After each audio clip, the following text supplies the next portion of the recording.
තල දර්පණයක් ඉදිරියේ වස්තුවක් තියුවම හැදෙන ප්‍රතිබිම්බයේ ලක්ෂණ පහක් දැන් අපිට මේ ගිය සතියේ අපි කතා කරපු ක්‍රියාකාරකම් වලින් කතා කරන්න පුළුවන්. පළවෙනි එක තමයි උඩුකුරුයි, දෙවෙනි එක තමයි වස්තුවට ප්‍රමාණයෙන් සමානයි, තුන්වෙනි එක තමයි වස්තු දුර හා ප්‍රතිබිම්බ දුර සමානයි, හතරවෙනි එක තමයි අතාත්විකයි. අතාත්විකයි කියන්නේ මොකද්ද? තිරයකට ගන්න බෑ. තිරයක් මත හදන්න බෑ කියන එක. පස්වෙනි එක තමයි පාර්ශ්වික අපවර්තනය වී පෙනේ. පාර්ශ්වික අපවර්තනය කියන්නේ ප්‍රතිබිම්බය හැදෙද්දී වම දකුණ මාරු වෙලා තමයි පේන්නේ. දැන් ඕගොල්ලෝ දර්පණය ඉස්සරහට ගිහිල්ලා දකුණු අත තියුවොත් දර්පණයෙන් පේන්නේ අපිට ඒක වම් අත වගේ. දැන් මම ඕගොල්ලන්ට දෙනවා මෙන්න මෙහෙම දෙයක්. මෙන්න මේ අකුර අපි බලමු අකුරක් නෙමෙයි. මෙන්න මේ රූපේ තල දර්පණයෙන් බැලුවම් පේන හැටි අඳින්න ගියොත් පුළුවන්ද? මේ රූපය තල දර්පණයෙන් බැලුවම පේන හැටි අඳින්න පුළුවන්ද? අඳින්න බලන්න. කියන්නේ තල දර්පණයෙන් මේ වස්තුවේ ප්‍රතිබිම්බය පේන හැටි අඳින්න කොටක් ගාලා අපි බලමු. ඔකට ලේසි ක්‍රමයක් තියෙනවා.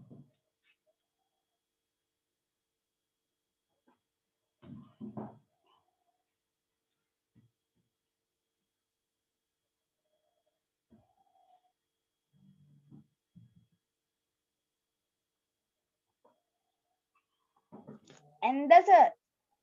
හරි. කොහොමද එන්නේ? මට පෙන්වන්න පුළුවන් ඕගොල්ලන්ට කැමරා එක ගාවට කරාම මට පේනවා පොත.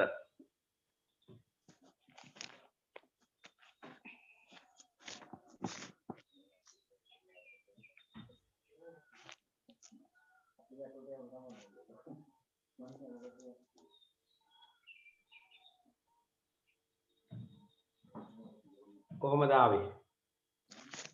අර මේ පැත්තට තියෙන ඉර මේ පැත්තට ආවා. ඔව් හරි. මැද ඉර නැතුව සර්. මෙන්න මෙහෙම දැක් ඕගොල්ලෝ යන්නේ. මෙහෙම බෝලය ඇඳා මේ කොටස වෙනස් වෙන්නේ නැහැ. ඒ කොටස එහෙමමයි. හරිද? මෙන්න මේ මොකද්ද වෙන්නේ? මේ පැත්තට. හරිනේ?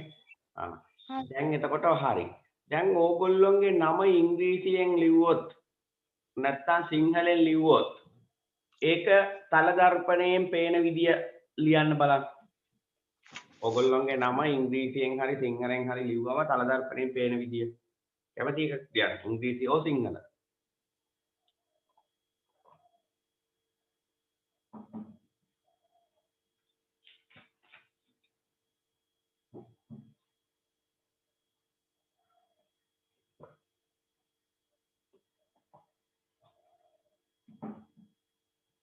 ඔයගොල්ලෝගේ පොතේ තියෙන ඉංග්‍රීසි අකුරු ටිකක් අරගෙන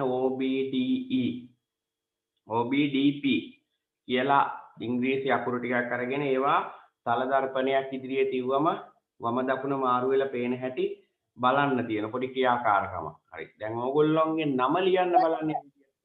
හරිද? සර් නම ලිව්වා. හරි. මේ පෙන්නන්න බලන්න.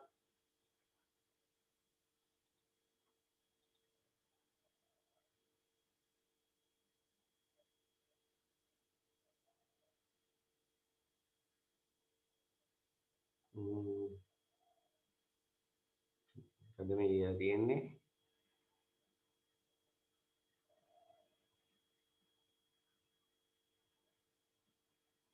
හරි. අපි බලමු හරිද කියලා. උද්දිත්ත. හරි. මට ඒක පේනවා. වෙන අය ලිව්වද?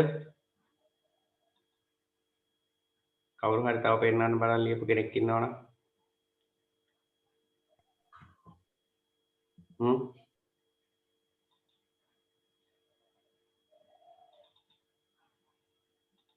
සර් මගේගේ පොඩි වැරද්දක් වුණා සර් මම ඒක හදාගන්නම්. හරි හදන්න බලන්න. හරි. දැන් ඕක ලියන්න ලේසි ක්‍රමයක් කියන්න බලන්න ඕගොල්ලොන්ට.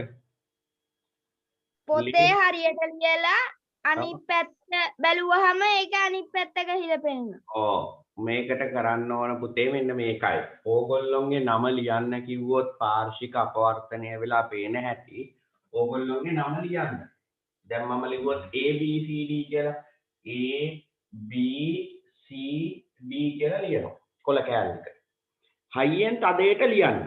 ලියලා ඉවර වෙලා කොළේ අනිත් පැත්ත ගහලා අනිත් පැත්ත ගහුවම පේන හැටි ලියන්න. හරිද? මං කියනවා ඇහෙන්නේ නැද්ද? ඇහෙනවද? ඇහෙනවද? මයික් එක වැඩි කර ගන්න ඕනේ. මයික් එකේ මේකේ මයික් එක නෙවෙයි මේ ස්පීකර් වල සවුන්ඩ් මදිය. මයික් එක නෙවෙයි මයික් එක මම කතා කරන්නේ කියන්නේ. මේ ස්පීකර් එකේ බලන්න ඒකේ සවුන්ඩ් අඩු කරලා දාලා ඇත්තේ. ඒකයි ඇහෙන්නේ නැති. වොලියුම් අඩු ඇති. හරිද? දැන් මෙන්න මේකයි කතන්දරේ. මම පොඩි කොළ කෑල්ලක් අරගෙන ඔයගොල්ලන්ට පෙන්නන්නම් මේක වෙන්නේ වැඩි.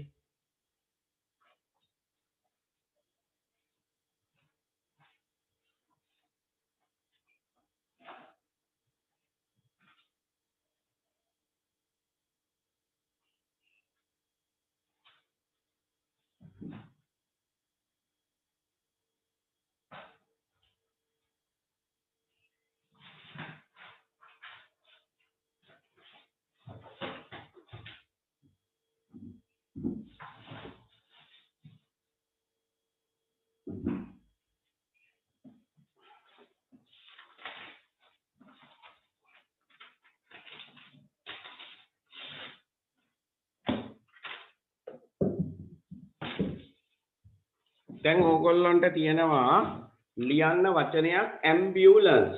ඇම්බියුලන්ස් කියන වචනය කොහොමත් අපි දැකලා තියෙනවා ගිලන් රථයක ඉදිරිපස ගහලා තියෙන්නේ වම දකුණ මාරු කරලා. හරිද? ඒකට හේතුවක් දැන් අපි දන්න ඕනේ ගිලන් රථයක ඉදිරියේ ඇම්බියුලන්ස් කියන වචනය වම දකුණ මාරු කරලා ගැහුවම ඊට ඉස්සරහින් යන වාහනවල සයිඩ් කණ්ණාඩිය නැත්නම් අපි ඒකට කියන්නේ පැති කණ්ණාඩිය කියලා. බැලුවම ඒක ආපහු වම දකුණ මාරු වෙලා නිවැරදිව පේනවා. වම දකුණ මාරු කරලා ලිව්වන් නිවැරදිව පේනවා. නිවැරදිව ලිව්වනම් පේන්නේ ඉස්සරහින් යන වාහන වලට වම දකුණ මාරු කරලා. මාරු වෙලා. ඒක නිසා දැන් මම ඇම්බියුලන්ස් කියන වචනය ලිව්වොත් පාර්ශ්වික අපවර්තනය වෙලා පේන හැටි. මෙන්න මෙහෙමයි ලියන්නේ. දැන් මම මේ කොළ කෑල්ලක් ගත්තේ ඔයගොල්ලන්ට ඒක පෙන්නන්න. මම කොළේ ලියන ඇම්බියුලන්ස් කියලා. A M B U L A N C E. දැන් ඇම්බියුලන්ස් කියන වචනේ ලිව්වා. හරිද? ඔයගොල්ලෝ මේ වැඩේ කරා. මේක අනිත් පැත්ත කරනවා. හරිද? දැන් මේ කොලේ අනිත් පැත්ත. දැන් මම මේ අර යට යටින් ලියපු එක මතුවෙලා තියෙනනේ. ඒක දිගේ මම ලියනවා මේ. E C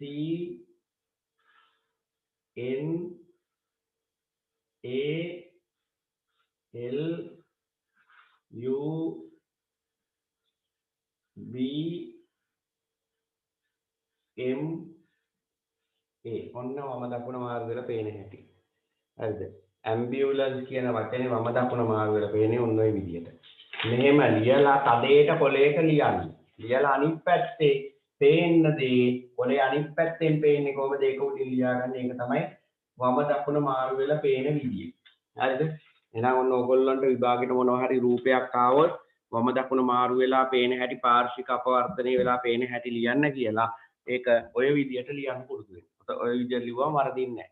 හරිද? පොඩ්ඩක්වත් වරදින්නේ නැහැ. ඒක හරියටම වම දකුණ මාරු වෙලා පේන විදියටම තමයි ඔය විදියට ලියා ගන්න පුළුවන්. හරි. ඇයි එතකොට මේ වම දකුණ මාරු කළා ඇම්බියුලන්ස් කියන වචනේ ලියන්නේ කියලා ප්‍රශ්නයක් ආවොත් මොකද්ද ලියන්නේ? කියන්න බලන්න. පාර්ශ්වික අපවර්තනය කරලා වාහනයේ ඉදිරිපස යන වාහනයක හරියට ඇම්බියුලන්ස් කියලා පෙනෙන්න. ඔව්. එතකොට අපිට ලියන්න තියෙන ඉදිරියෙන් යන වාහනවල පැති කණ්ණාඩියෙන් නිවැරදිව වචනය පෙනෙන නිසා. එතකොට රියදුරාට හඳුනා ගන්න ලේසි. ඊළඟ රතයක් කියන එක හඳුනා ගැනීමට පහසු වීමට නිවැරදිව වචනය පෙනෙන නිසා හඳුනා ගැනීමට පහසු වීමට තමයි ඇම්බියුලන්ස් කියන වචනේ වම දකුණ මාරු කරලා ලියලා තියෙන්නේ. හරිනේ? දැන් එක සංකේත දුන්නොත් ඕගොල්ලොන්ට මෙන්න මේක ඕගොල්ලොන්ට දීපු ඒවා නෙමෙයි පුතේ මම අර මෙන්න මෙහෙම රූප මේ තියෙන සංකේත ටික මෙන්න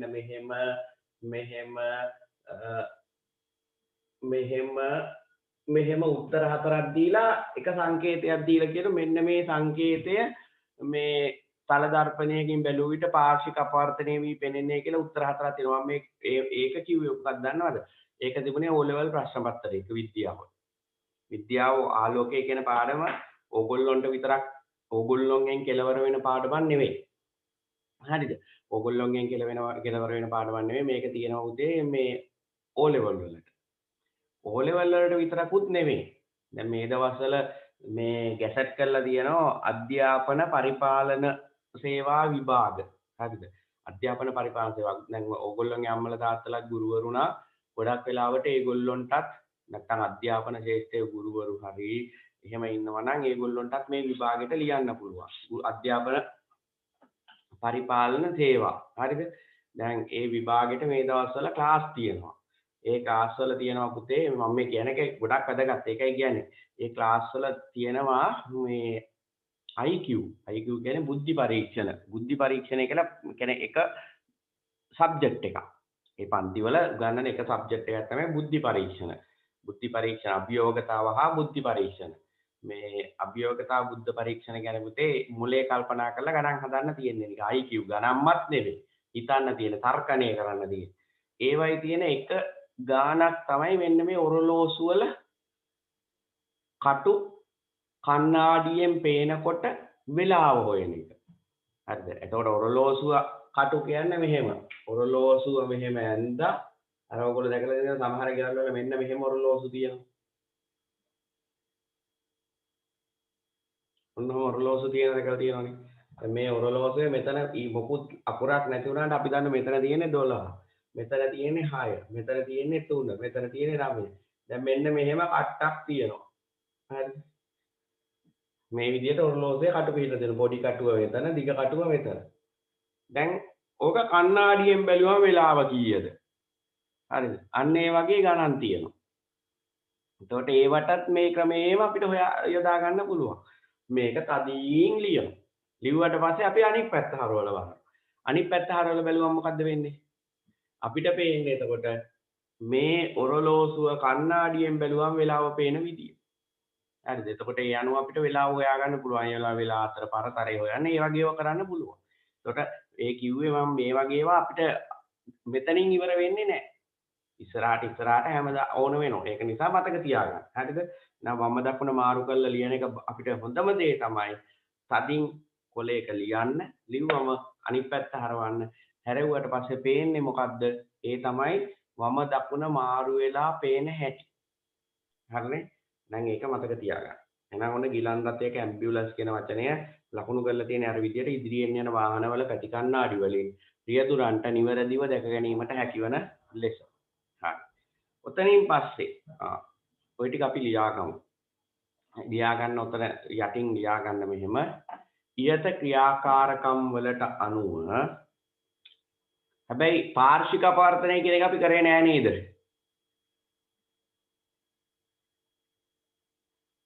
ඒක ලිව්වේ නෑනේ. ඒකත් අපි ලිව්වේ නෑ නේද ඒක? පොඩ්ඩක් එන ඒකත් ලියලම අපි ඔක්කොම ටික ලියමු. ලියා ගන්නකෝ පාර්ශ්වික අපවර්තනය කියලා මාතෘකාව. පාර්ශ්වික අපවර්තනය. පාර්ශ්වික අපවර්තනය. පාර්ශ්වික අපවර්තනය.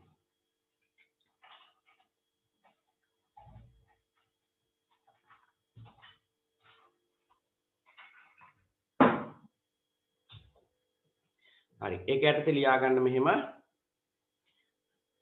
තල දර්පණයකින් වස්තුවක සෑදෙන ප්‍රතිබිම්බයේ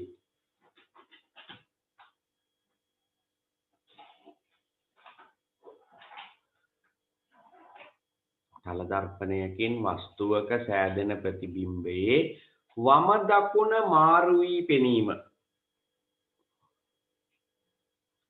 වම දකුණ මාරු වී පෙනීම.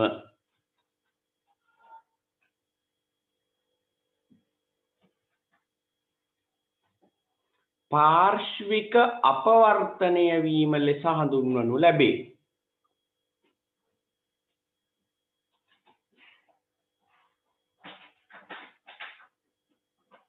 ආයෙත් කියනවද? තල දර්පණයකින්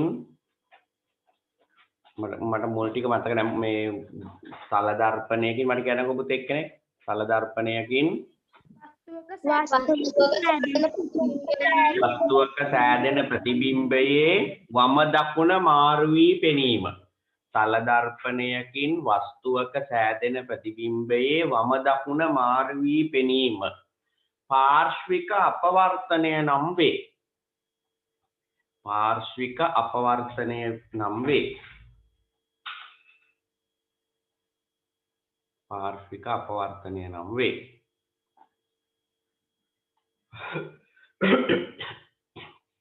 යටින් ලියා ගන්න අපහු ගිලන් රථයක ඉදිරියේ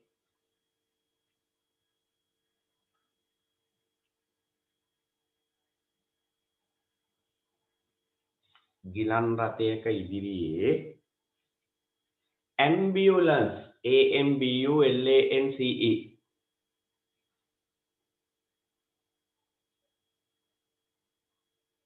ambulance ambulance යන වචනය යොදා ඇත්තේ යන වචනය යොදා ඇත්තේ ඒ වාක්‍යයත් කියන්න පුළුවන්ද? ගිලන් රථයක ඉදිරියේ ambulance ambulance යන වචනය සටහන් කර ඇත්තේ යොදා ඇත්තේ නෙවෙයි යන වචනය සටහන් කර ඇත්තේ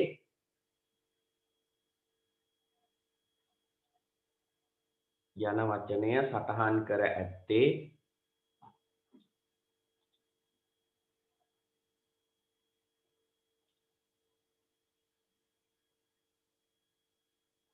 වම දකුණ මාරු කරය යන වචනය සටහන් කර ඇත්තේ වම දකුණ මාරු කරය.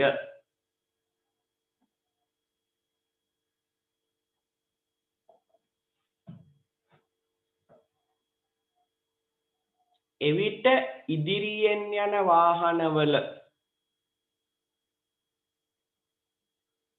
එවිට ඉදිරියෙන් යන වාහනවල රියදුරන්ට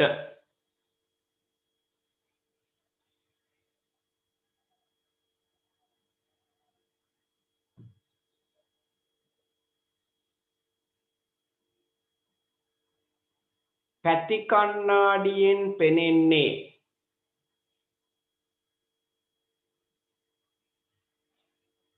ඉදිරියෙන් යන වාහනවල රියදුරන්ට පැති කණ්ණාඩියෙන් පෙනෙන්නේ නිවැරදි වචනයයි.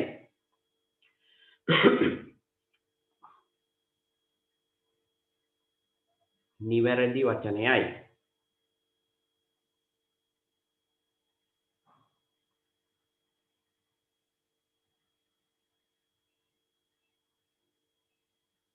එයට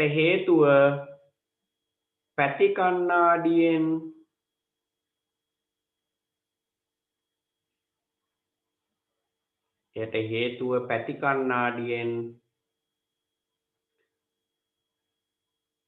ambulance ambulance පැති කණ්ණාඩියෙන් ambulance ambulance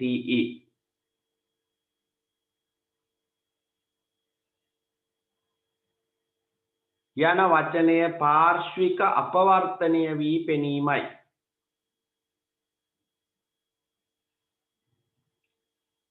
යන වචනය පාර්ශ්වික අපවර්තනය වී පෙනීමයි.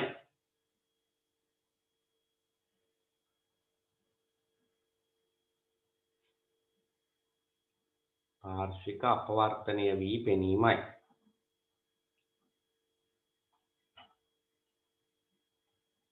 හරිනේ පුතේ, එහෙනම් ඔන්න ඔයගොල්ලන්ට පැහැදිලි වෙන්න ඕන ඇයි මේ ඇම්බියුලන්ස් කියන වචනය මේ විදිහට ලියන්නේ කියලා. හරි. දැන් ඔයගොල්ලෝ එහෙනම් මෙතන ඇම්බියුලන්ස් කියන වචනේ ලියලා ඔතන යටින් ඒක පාර්ශ්වික අපවර්තනය වෙලා පේන හැටිත් ලියන්න බලන්න. ඒක යටින්ම ඇම්බියුලන්ස් කියන වචනේ ලියලා පාර්ශ්වික අපවර්තනය වෙලා පේන හැටිත් ලියන්න එතන යටින්ම. ඇම්බියුලන්ස් කියන වචනේ මෙහෙම ලියන්න. A M B U L A N C E. Ambulance කියන වචනේ උතන යටින් ලියන්න පාර්ශ්වික අපවර්තනය වෙලා පේන හැටි.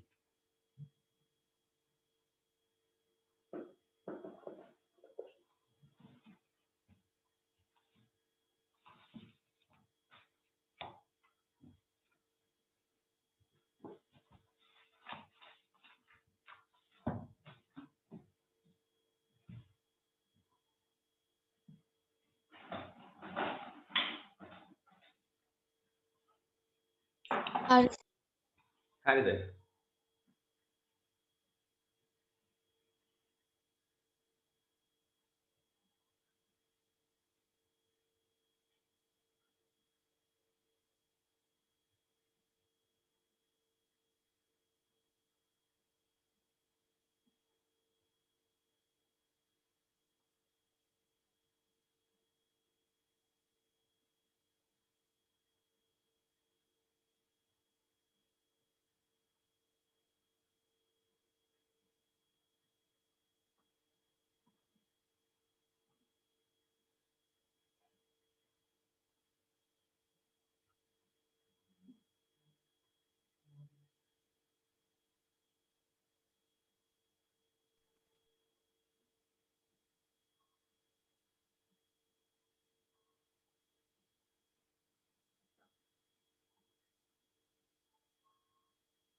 ලිව්වා සර්. ලිව්වනේ. හරි. එතකොට මෙන්න මේ කෙලවර මෙතෙන්ට එන්න ඕන. හරිද? ඇයි දකුණු පැත්තනේ මේ ඒකත් මතක තියාගන්න. දකුණ වමට එන්න ඕනේ. වම දකුණට යන්න ඕනේ. එතකොට E C N A L U B M A ඔය විදිහටනේ පේන්නේ නේ. ඇම්බියුලන්ස් කියන වචනය. හරිද? ඒ විදිහට ඔයගොල්ලන්ට ලියා ගන්න පුළුවන් වෙන්න ඕන. හරිනේ? එහෙනම් අපි එතනින් පස්සේ යමු. මේ පාර්ශ්වික අපවර්තනය කියන එක පැහැදිලිනේ. හරි. යටින් වෙනම ලියා ගන්න තරුවක් දාලා දැන් ඒක ඉවරයි. වෙනම යටින් ලියා ගන්න මේ අණුව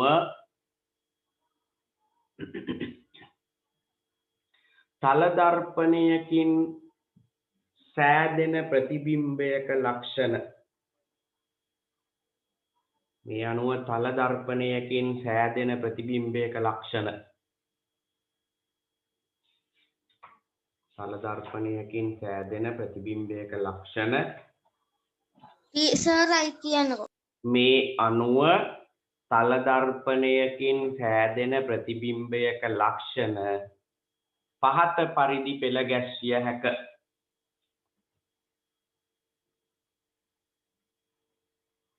පහත පරිදි පෙළ ගැස්විය හැක.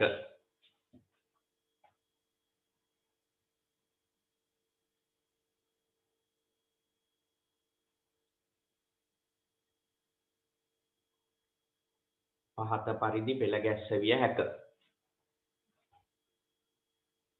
හරිද? එක පළවෙනි එක ලියා ගන්න උඩුකුරුය. පළවෙනි එක ලියා ගන්න උඩුකුරුය.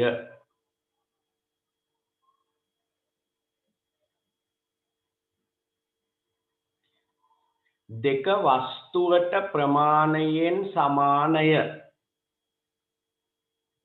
දෙක වස්තුවට ප්‍රමාණයෙන් සමානය.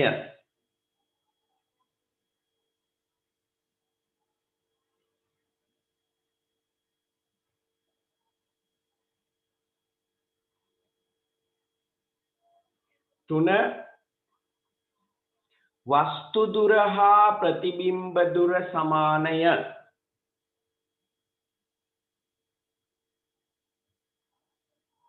වස්තු දුර හා ප්‍රතිබිම්බ දුර සමානය.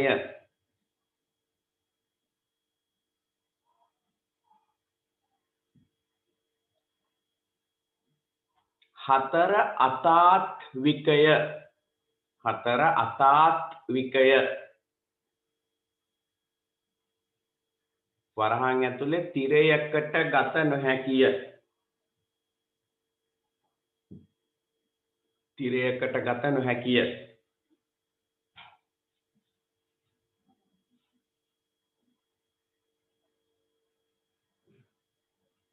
පහ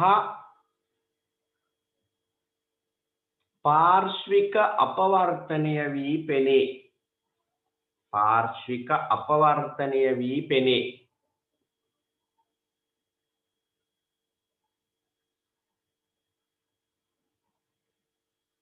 වරහන් ඇතුලේ වම දකුණ මාරු වී පෙනේ. වම දකුණ මාරු වී පෙනේ.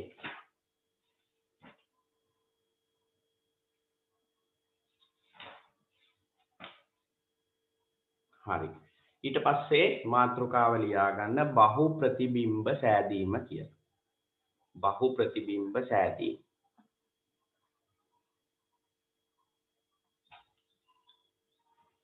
හරි. මේ මම පොඩි දෙයක් කියන්න ඕන පුතේ. දැන් ඕගොල්ලෝ තල දර්පණ දෙකක් හෝ වැඩි ගණනක් එකිනෙකට ආනතව හෝ සමාන්තරව තබා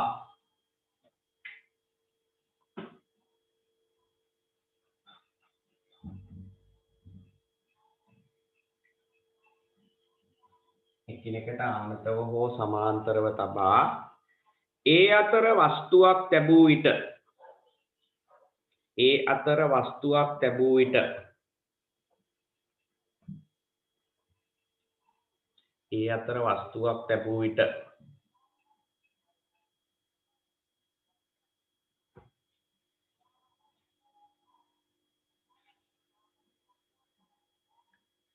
ප්‍රතිබිම්බ එකකට වඩා වැඩි ගණනක් ඇතිවීම.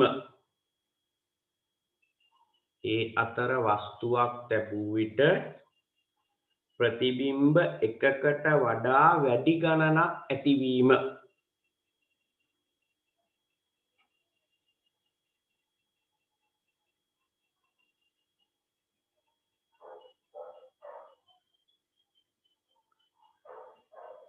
බහු ප්‍රතිබිම්බ ඇතිවීම ලෙස හඳුන්වයි. බහු ප්‍රතිබිම්බ ඇතිවීම ලෙස හඳුන්වයි.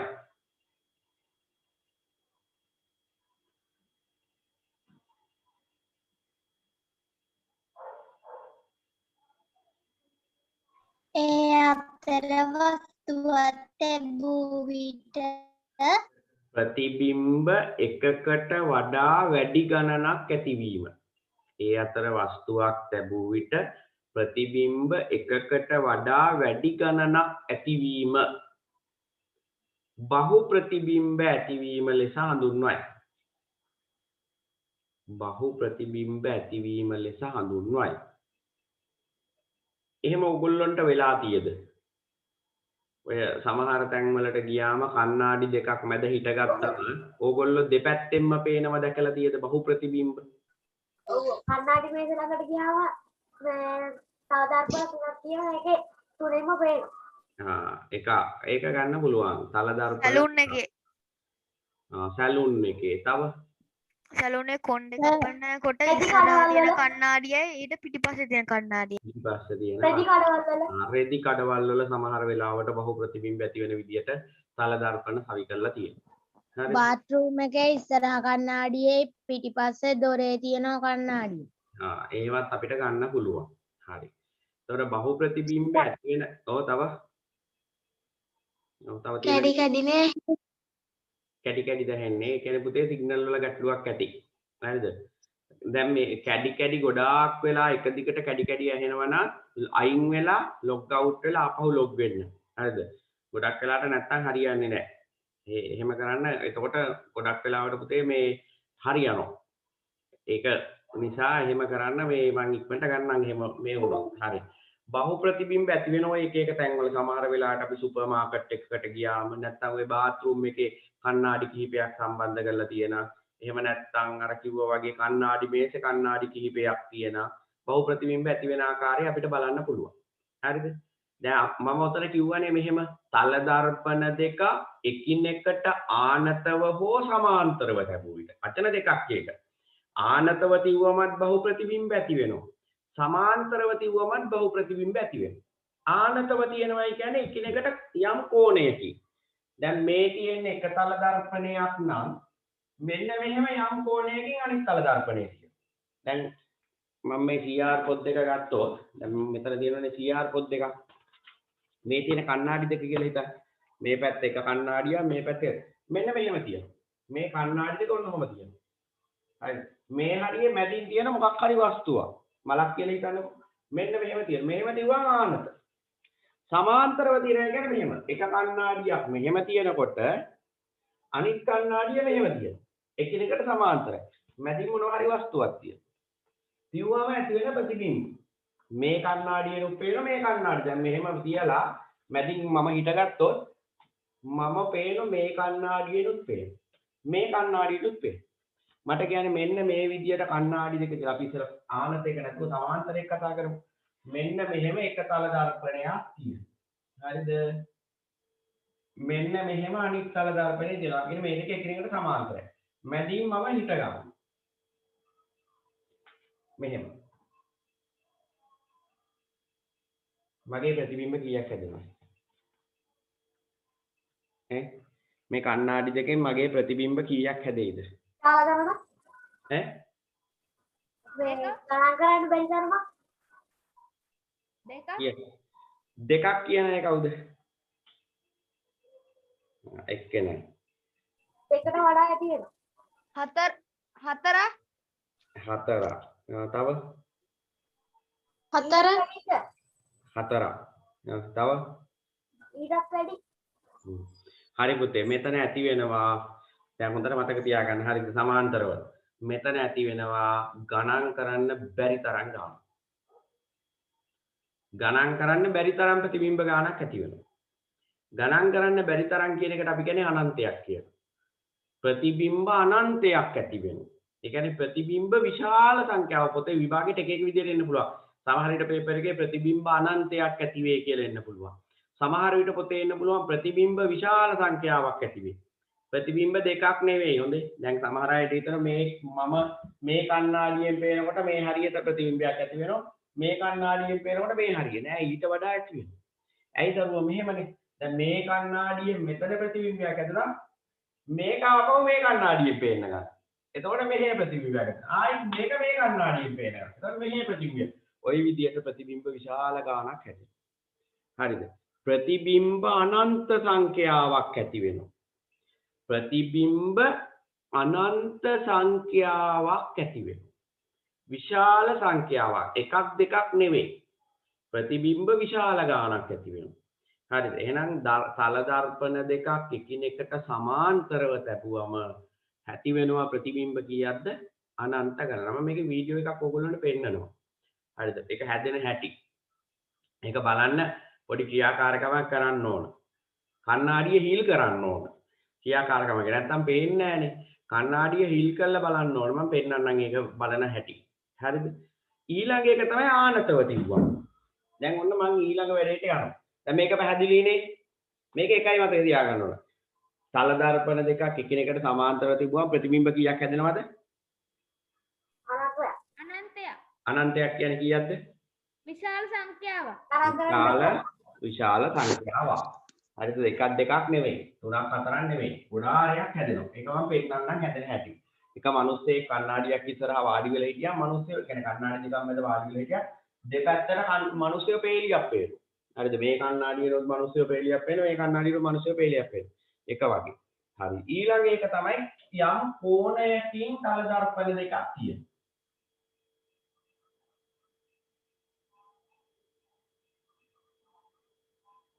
අපි හිතමු මෙන්න මෙතන කෝණේ අංශක 60යි. මෙන්න මෙතනින් මලක් තියෙනවා. තල දර්පණ දෙක මෙහෙම තියලා අංශක 60ක කෝණකින් මැදින් මලක් තියෙනවා. මල් කීයක් පේන්නේ? ඒක හොයන ක්‍රමයක් තියෙනවා. මෙන්න මේමයි හොයන්නේ. අපි ලියන මෙන්න මේ සමීකරණය. සෑදෙන ප්‍රතිබිම්බ ගණන සමානයි. හොඳට බලා ගන්න හදන හැටි මේක කටපාඩම් කරලා තියා ගන්න ඕන. සෑදෙන ප්‍රතිබිම්බ ගණන සමානයි අංශක 360 බෙදීම දර්පණ දෙක අතර කෝණය අඩු කිරීම 1. ඔන්න සමීකරණය. දර්පණ දෙක අතර කෝණය මොකක් වුණත් මේකෙන් ගාන හදන්න පුළුවන්. අංශක 360යි බෙදීම දර්පණ දෙක අතර කෝණය කීයේ? අංශක 60යි. අඩු කිරීම 1. අංශක 360යි එක මේකේ තියෙන්න ඕන. හොඳයි අංශක 360 බෙදීම දර්පණ දෙක අතර කෝණය අංශක 60යි අඩු කරන එක. බෙදලා එකක් අඩු කරනවා. බිඳුවට බිඳුව කැපෙනවා. 36 6න් බෙදුවා 6යි. 6යි 6න් එකක් අඩු කරුවා 5යි. උත්තරේ 5යි. සෑදෙන ප්‍රතිබිම්බ ගාන 5යි. අපි බලමු අංශක 90ක්. අංශක 90ක්. මේ දෙක අතර කෝණය අංශක 90ක් නම් සෑදෙන ප්‍රතිබිම්බ ගණන සමානයි 360 දැන් මොකද කරන්න ඕන? බෙදෙන. කියන අංශක 90ෙන් බෙදලා මොකද කරන්න ඕන? එකක් අඩු කරන්න ඕන. 360 90ෙන් බෙදද්දී බිඳුවට බිඳුවක් කැපෙනවා. 36 9ෙන් බෙදුවම 4යි 4ෙන් එකක් අඩු කරුවා උත්තරේ කීයද? 3යි. ප්‍රතිබිම්බ අංශක 45ක් තියෙනම් ඕගොල්ලෝ හොයන්න බලන්න. අංශක 45ක කෝණයක් තියෙනම් හැදෙන ප්‍රතිබිම්බ ගාන ඉක්මනට හොයන්න බලන්න. අංශක 45ක කෝණයක් තියෙනම් ප්‍රතිබිම්බ 7යි. ප්‍රතිබිම්බ 7යි. බලන්න හරිද කියලා.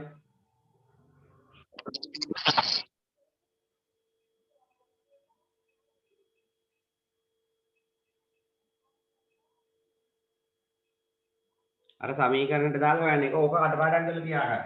එතකොට අපි ලියනවා සෑදෙන ප්‍රතිබිම්බ ගණන සමානයි 360 බෙදීම 45 අඩු කිරීම 1. අංශක 360න් 345න් බෙදලා එක අඩු කරනවා. 360 45න් බෙදුවම උත්තරේ 8යි. ඔන්න බෙදලා බලන්න. 45 ඒවා 8ක් තියෙන 360ට. මේක 9න් කැපෙනෝනේ. 9 වරක් 4යි 40යි 9 වරක් 5යි. 45න් බෙදුනා 8යි. 8න් එකක් අඩු කරුවා උත්තරේ 7යි. මේක බෙදලා ඉවර වෙලා තමයි එකක් අඩු කරන්නේ. හරිද? අංශක 30කින් අංශක 30කින් 11යි. එතකොට මොකද කරන්න ඕන? 360 30න් බෙදලා එකක් අඩු කරන්න ඕන. බිඳුවට බිඳුව කැපෙනවා. 36ට 3 ඒවා 12යි 12න් එකක් අඩු කරුවාම 11යි. පේනව නේද ලේසි ක්‍රමේ? සෑදෙන ප්‍රතිබිම්බ ගණන හොයන්නේ ඔන්න ඔය ක්‍රමයට. අංශක 360න් 60 බෙදනවා අදාළ කෝණයෙන් දර්පණ දෙක අතර කෝණයෙන් අඩු කරනවා එකක්. එතකොට අපිට උත්තරේ ගන්න පුළුවන්. හරිද? දැන් මේ ටික දිහා බැලුවම ඕගොල්ලන්ට පේන්නේ මොකද්ද? තව අපි අංශක 120ක් යමු. අංශක 120ක්. එතකොට ප්‍රතිබිම්බ ගණන ගන්නේ 360 අඩු කි බෙදීම 120 අඩු කිරීම 1. 120 එකයි 120 තුනයි උත්තරේ එනවා කීයද? 2යි. ප්‍රතිබිම්බ 2යි. අංශක 120ක කෝණයකින් තිබුවොත් ප්‍රතිබිම්බ කීයද? 2යි. හරිද? අංශක 90කින් තිබුවොත් ප්‍රතිබිම්බ 3යි. අංශක 60කින් තිබුවොත් ප්‍රතිබිම්බ 5යි. අංශක 45කින් තිබුවොත් ප්‍රතිබිම්බ 11යි. අංශක 30කින් තිබුවොත් ප්‍රතිබිම්බ 5යි 7යි අප මුලින්ම කියන්න අංශක 120කින් තිබුවොත් ප්‍රතිබිම්බ 2යි. අංශක 90කින් තිබුවොත් ප්‍රතිබිම්බ 3යි. අංශක 60කින් තිබුවොත් ප්‍රතිබිම්බ 5යි. අංශක 45කින් තිබුවොත් 7යි. අංශක 30කින් තියුවොත් 11. මේ ටිකෙන්ම නිගමනය කරන්න පුළුවන් මොකද්ද? ඔය ඔක්කොම ටික එකට ගත්තම නිගමනය කරන්න පුළුවන් මොකද්ද? කියන්න බලන්න. ප්‍රතිබිම්බ ගණන එකකට වඩා වැඩි ඊට වඩා එකක් කියන්න පුළුවන්. ප්‍රතිබිම්බ වල අංශක අඩු වෙන්න ප්‍රතිබිම්බ ගණන වැඩි. ප්‍රතිබිම්බ වල අංශක නෙමෙයි පුතේ. දර්පණ දෙක අතර කෝණය අඩු වෙනකොට හැදෙන ප්‍රතිබිම්බ ගණන වැඩි. දර්පණ දෙක අතර කෝණය වැඩි නම් හැදෙන ප්‍රතිබිම්බ ගණන අඩු. දර්පණ දෙක අතර කෝණය අංශක 120ක් නම් හැදෙන්නේ ප්‍රතිබිම්බ දෙකයි. දර්පණ දෙක අතර කෝණය අංශක 90ක් වෙනකොට ප්‍රතිබිම්බ 3ක් බවට පත් වෙන හැදෙන ගාන. දර්පණ දෙක අතර කෝණය අංශක 60ක් වෙනකොට 5ක් වෙනවා. 45ක් වෙනකොට 7ක් වෙනවා. 30ක් වෙනකොට 11ක් වෙනවා. අංශක 10ක් විතර දිනුනා ප්‍රතිබිම්බ ඊට වඩා වැඩි ගාණක් හැදෙනවා. ඒතර 10ක් ගත්තොත් 360 10න් බෙදුවාම 36යි 35ක් හැදෙන ප්‍රතිබිම්බ. එතකොට බලන්න දර්පණ දෙක අතර කෝණය අඩු වෙනකොට හැදෙන ප්‍රතිබිම්බ ගාන වැඩි වෙනවා. හරි. මම ඕගොල්ලන්ට ඕක පෙන්නනවා කිව්වනේ. හරිද? මට පොඩ්ඩක් වෙලාව දෙන්නකෝ මම ඒක හොයලා ඕගොල්ලන්ට. දැන් මේ වීඩියෝ එකේ පෙන්නන්නේ මෙයා ලෑල්ලක් අරගෙන ඒ ලෑල්ලේ අර දර්පණ දෙකක් බස්සන්න පුළුවන් විදිහට අංශක 120 අංශක 80 90 අංශක 45 ඒ විදිහට තීරු අර පල්ලෙහාට දාර වගේ කාණු හිටින්න කෝණයක හැඩයට මේ කපාගෙන මේ ලෑල්ලක් හදාගෙන තියෙනවා. ඒ දෙකේ මෙහෙම දර්පණ දෙකක් තියලා ඉස්සරහින් වස්තුවක් තියලා හැදෙන ප්‍රතිබිම්බ ගාන හොයන්න යන්නේ. හරි. අපි බලමු ඒක. Hello scientific audience. One of my most awaited experiments. The image formed by two plane mirrors at some angle. For this experiment, I require two plane mirrors, this candle. During this experiment, you may choose to lit the candle or not. Now, this is the most important part. ඔන්නෝක තමයි අර දැන් බලන්න මේකේ මේ දාර කපලා තියෙන්නේ යම් යම් කෝණවලට. පළවෙනි අර කෙළවරේම තියෙන දාර දෙකට කණ්ණාඩි දෙක දැම්මොත් අංශක 120ක කෝණයක් හැදෙනවා. ආයිත් ඊට ඉස්සරහින් තියෙන දෙකට දැම්මොත් අංශක 60ක. ඊට ඉස්සරහින් තියෙන දෙකට අංශක 45. ඔය විදිහට තමයි හදලා තියෙන්නේ. බලමු. Carpenter to make some grooves on a piece of wood. This is a simple plywood of 18 mm thickness, and I had drawn two lines, this one and this one, having angle 120 degrees, and I gave it to my carpenter, and this is 4 mm in thickness because the plane mirrors are approximately 4 mm thick. So he had made the carvings of 4 mm thickness. Now this one and this one, these two lines are at 120 angle, these two lines are at 90 degree, these two lines are at 60 degree, these two at 45, and the these two lines at 30 degree. Correct. So I'm going to arrange the mirrors at 90 degrees like this. ඔය අංශක 90. හරිද? අංශක 90ෙන් තියන්නේ. දැන් ඔයගොල්ලෝ කියන්න බලන්න අංශක 90ෙන් තියුවොත් ප්‍රතිබිම්බ කීයක් හැදෙනවද? 3යි. Also, I'm going to put an A4 size of paper over here. Now I must ensure that both the mirrors are joined together properly. Okay, done. Right? Now, what are we actually doing in this experiment is, this is our object, and I'm choosing පේනවද කීයක් හැදෙනවද කියලා? to keep the object over here. Right? පේනව නේද කීයක් හැදෙනවද? 3ක්. 3ක් හැදෙනවා. Now, there are two positions in which you can keep the object. One is on the angle bisector of the mirror, that is called the symmetric arrangement of the object from both the mirrors. So you can do that. So here, if I keep an object on the angle bisector, that means from this mirror, this angle is 45 degree, and from this angle also, the angle is 45 degrees. So exactly there's I'm going to call second image. Now this primary image will behave as the object for the image of this mirror, guys. See, this image is visible over there. They extend this mirror. We can extend the mirror behind. So this image will behave as an object for that extended mirror, and its image will consider this mirror to be extended behind, or that is the image of this mirror in this mirror, or simply you can consider this as the දැන් ඒක ඔයගොල්ලෝ දන්න නිසා මම ඒක ඉක්මනට පෙන්නගෙන යන්නම්. මේ ඉස්සෙල්ලා ප්‍රතිබිම්බ තුනයි. So guys, now the setup is ready, and the angle between both the mirrors is ඔය අංශක 120 න්නේ. this angle is 120 degrees, and this අංශක 120 කීයක් හදනවද? දෙකයි. දෙකයි නේ. පේනවනේ ප්‍රතිබිම්බ දෙකයි හැදෙන්නේ. which is exactly at 60 degree from both the mirrors. So it is on the symmetric two images. Let me show you by bringing the camera more nearer. So guys, there are හරියටම two දෙකයි. images which are formed, and if I displace the distance from both the mirrors, the number of images tend to change, guys.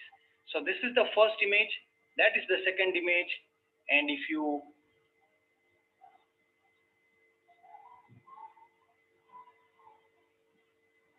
there you see there is a third image, guys. So total there are three images ඔය අංශක 90 obtained when you keep this candle or the අංශක 90න් 3යි. දැන් අපි බලමු ඊළඟට තියෙන්නේ කීයද කියලා. ඔය අංශක 90. හරිද? අංශක 90න් 3ක් පේන්නේ. ඊළඟට අංශක 60. දැන් බලමු අංශක 60න් 5ක් පේනවද කියලා. ඔය අංශක 60ක කෝණකින් දීලා තියෙන්නේ.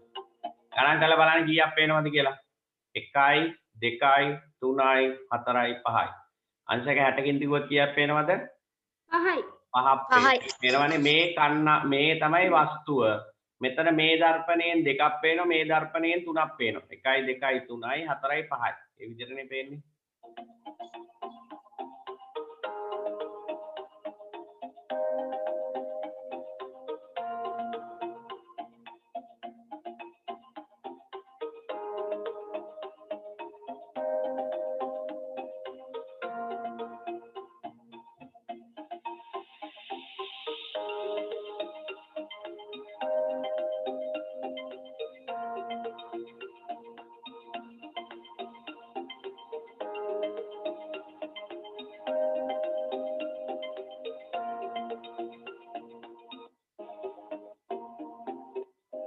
ඊළඟට අංශක 45න් කිව්වොත් කීයක් පේනවද?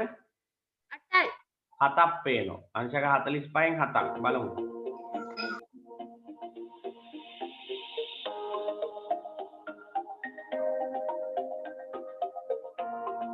බලන්න ගණන් කළා. 7ක් පේනවද කියලා. වස්තුවත් එක්ක 8ක් තියෙන්න ඕන. තියද? පේන සර්. 8ක් තියෙනව නේද වස්තුවත් එක්ක? ඔව් සර්. මේ මෙතන තියෙන්නේ වස්තුව. එතකොට 1යි 2යි 3යි 4යි 5යි 6යි 7ක් තියෙනවනේ.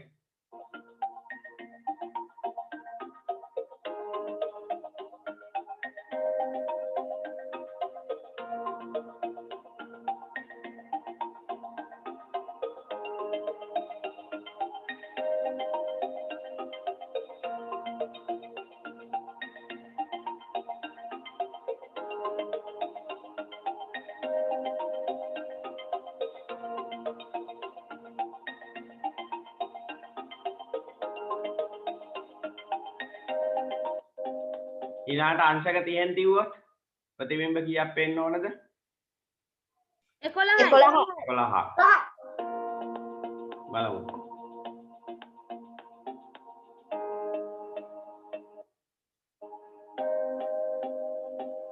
අපි බලමු ගණන් කරගන්න පුළුවන්ද කියලා. බලන්න ගණන් කළා කීයක් තියෙද කියලා. 1යි 2යි 3යි 4යි 5යි 6යි 7යි 8යි 9යි 10යි 11යි මෙන්න මේ එකක් යන්තම් මෙන්න මෙතනින් පේන්නේ. හරිද? මේ පැත්තේ 1යි 2යි 3යි 4යි 5යි. හරිද? පහක් පේනවනේ දර්පණේ.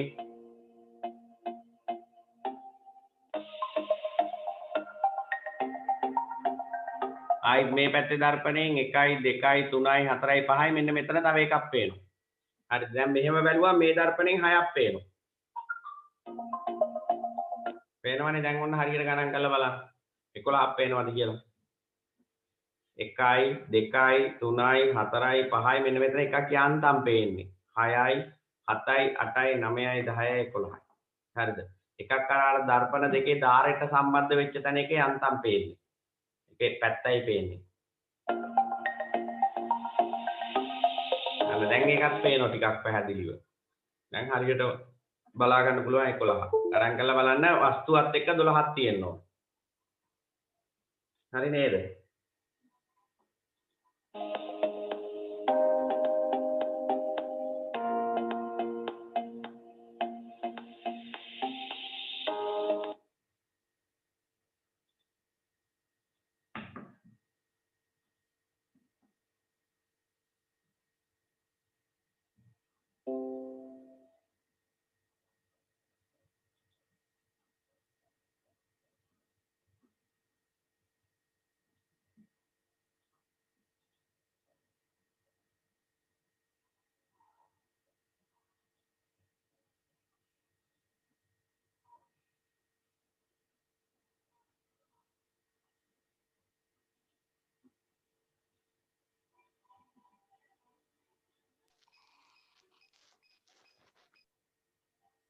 You must have seen. දැන් ඔය මොකද්ද වෙලා තියෙන්නේ?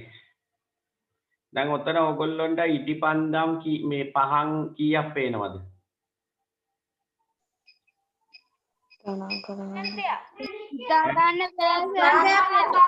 අනන්තයක්. ඕගොල්ලෝ හිතන්නේ ඔතන පහන් කීයක් තියෙද? ගණන් කරන්න බෑ. නෑ පහන් කීයක් තියෙද මෙතන? එකක්. පහනයි තියෙන්නේ. එක පහනයි තියෙන්නේ. ඒ පහනේ ප්‍රතිබිම්බ තමයි ඔය පේන්නේ. හරි අපි බලමු. Infinite images can be seen. දැන් ඔය බලන්න ඕකේ ඔය තියෙන ඔය උදාහරණ පෙන්නන. දැන් ඔය එක මිනිස්සෙක් යන්නේ හරිද? එක මිනිස්සෙක් යන්නේ මිනිස්සු කීයක් පේනවද? අනන්ත. ඕ ගණන් කරන්න බැරි ගාණක් පේනවා දිගට. Next to each other. To recreate a similar effect, I use two acrylic mirrors.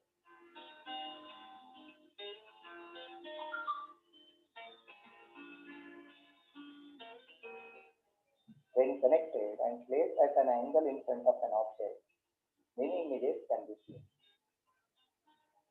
Number of images form the angle between two plane mirrors. Number of images are derived with the formula where theta is the angle between the mirrors. If the angle between the mirror is finally decreased to 0, infinite images are possible. We'll have to place the mirrors parallel to each other. I made a small hole by inserting. දැන් මෙයා ඒක බලන්න කණ්ණාඩි දෙක සමාන්තර තිබුවම පේන්නේ නැහනේ. අපිට හැදෙන ප්‍රතිබිම්බ ඒක නිසා එක කණ්ණාඩියක සිදුරක් විදිනවා. සිදුරක් විදලා තමයි බලන්නේ. Center of one acrylic mirror.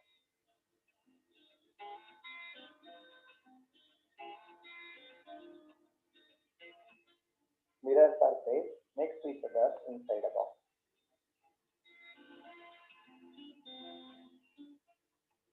Let us place the candle inside and watch it from the hole. I can also place my mobile camera and capture the view inside.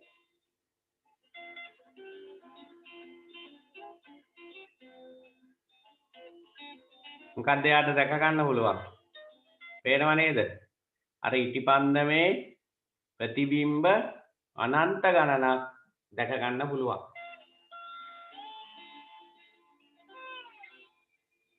I use sunlight and place a small bead inside instead of a candle. ඇත්තද?